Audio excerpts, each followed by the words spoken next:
আৰু এটা নতুন ভিডিঅ' মই আপোনালোকৰ মাজত লৈ আনিছোঁ যে ভেনিলা এটা গাখীৰ কাটিং কেনেকৈ কৰে মই দেখাই আছোঁ। ইয়াত দেখা এইটো চা, এইবিলাক চব একটা গাঁঠি লৈ মই পুলি বনাই আছোঁ। আৰু এইটো যিটো মানে এই কাটিংটো এইটো কাটাৰ লৈছোঁ। কাটিংটো কেনেকৈ কৰি ক'লে মানে ইফালে আগটো আছে, ইফালে গুৰিটো আগটোৰ ফালে এনেকুৱা ল'ব, তাৰপিছত মানে গুৰিটোৰ ফালে ইমানমান।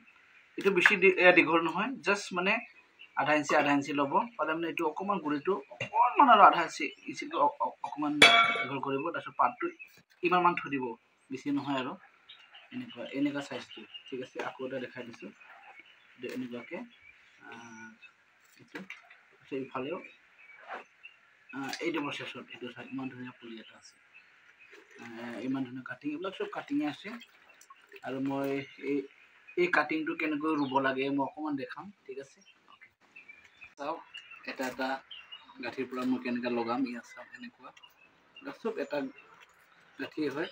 এইবিলাক পূৰা যদি বনাই আছোঁ, এতিয়া অকণমান মাটিতে মই কৰি লৈছোঁ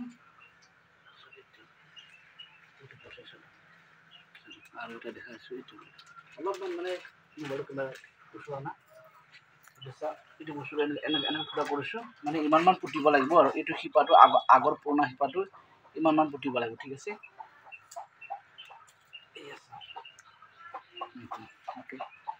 এনেকৈ পুতিলে এইবিলাক চব এনেকুৱাই হৈছে।